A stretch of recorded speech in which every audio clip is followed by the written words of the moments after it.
छिंदवाड़ा के परासिया पहुंच चुके हैं मुख्यमंत्री डॉक्टर मोहन यादव। पीड़ितों के परिजनों से, जो बच्चे जिनकी इस कफ सिरप से मौत हो गई थी, उनके परिजनों से देखिए मुलाकात कर रहे हैं मुख्यमंत्री। और देखिए मुख्यमंत्री को देखते ही परिजनों के आंखों में आंसू आ गए।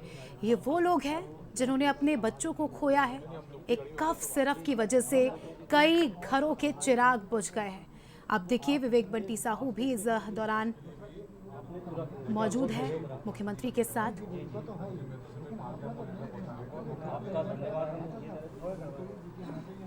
बहुत सपोर्ट मिला, उनने भी हमको एम्स के लिए लेटर वगैरह लिखी थी, लेकिन आप लोगों ने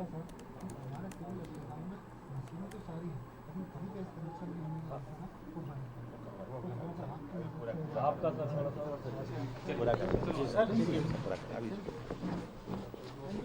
तो आप देख सकते हैं कि किस तरह से परिजनों की आंखें नम हैं और मुख्यमंत्री पहुंचे हैं छिंदवाड़ा के परासिया। जो परिजन हैं जिन्होंने अपने बच्चों को खोया है एक जहरीली कफ सिरप की वजह से, इनका दुख शब्दों में बयां नहीं हो सकता। और देखिए मुख्यमंत्री खुद इन दुखी परिजनों के पास पहुंचे, इन्हें ढांढस बंधा रहे हैं, लेकिन एक्शन भी बड़ा लिया जाएगा, ये साफ तौर पर स्पष्ट कर दिया है मुख्यमंत्री ने। जो मासूम बच्चे जिन्होंने अपनी जिंदगियां गंवाई हैं, उनके जिम्मेदारों पर, चाहे वो किसी भी राज्य में हो, एक्शन तो लिया जाएगा।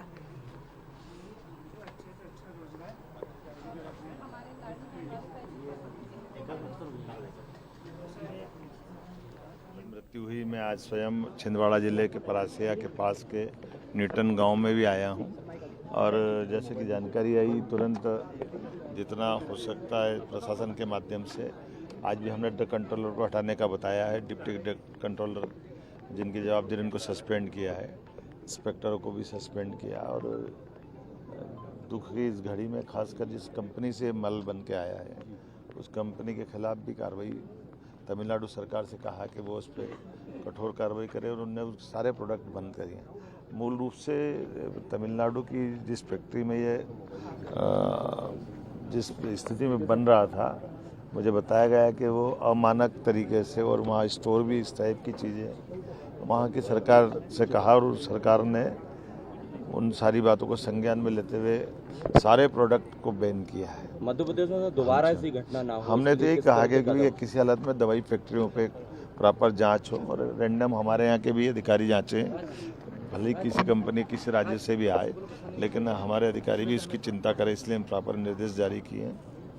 मैं दुख की इस घड़ी में परिवार के साथ हूँ और ये संवेदनशील मुद्दा है। इस मुद्दे पे हम सब दुख के साथ इस कष्ट से, और जो पीड़ित पक्ष है, बच्चे हैं, उनके लिए भी हमने कहा उनको अच्छे से अच्छा बेहतर इलाज हो सके, जो प्रबंधन लगेगा सरकार सब करने पड़ेगा।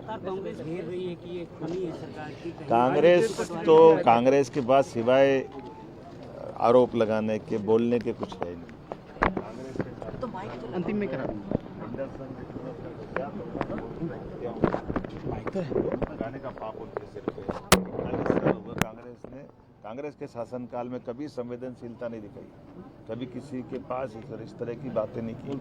अब सत्ता के ढूंढने के चक्कर में वो हल्के हथकंडे लाते हैं। आपने ये हल्के हथकंडे चलेंगे नहीं। सारे कार्यक्रम कैंसिल किए। कमलनाथ जी का गढ़ माना। मेरा ये मानना है कि ये कांग्रेस अध्यक्ष को ऐसी हल्के हरकतों से बाज आना चाहिए, और संवेदनशील परिवार होने के नाते से नाथ परिवार को भी इनकी चिंता करना चाहिए। वर्षों से सर 9 बार के सांसद, लेकिन अभी तक चाहिए। चलो अपन चलो। तो मुख्यमंत्री डॉक्टर मोहन यादव को आप सुन रहे थे। साफ तौर पर मुख्यमंत्री ने सख्त लहजे में ये कहा कि जो भी जिम्मेदार होगा उन्हें सबक तो सिखाया जाएगा, लेकिन उसके पहले आप देखिए जो बच्चे जो इस कफ सिरप की वजह से इस दुनिया में नहीं रहे, उनके परिजनों से मुख्यमंत्री ने मुलाकात की। इस दौरान छिंदवाड़ा सांसद विवेक बंटी साहू भी मुख्यमंत्री के साथ मौजूद रहे, और परिजन भी आप देख सकते हैं मुख्यमंत्री को देखकर आंखें नम हो गई, और सिर्फ एक ही मांग कि जिसकी वजह से भी बच्चों के साथ ये हुआ है, जिसकी वजह से भी हमने अपने चिराग को खोया है, उनके खिलाफ सख्त से सख्त एक्शन लिया जाना चाहिए। क्योंकि किसी ने भी नहीं सोचा था। देखिए बच्चा बीमार होता है तो उसे डॉक्टर के पास ले जाया जाता है और डॉक्टर को ही भगवान का रूप माना जाता है हमारे देश में। तो जब ये परिजन अपने बच्चे को डॉक्टर के पास लेके गए, डॉक्टर ने कफ सिरप लिखी और इन परिजनों ने बच्चों को वही कफ सिरप दिया और जिसकी वजह से इन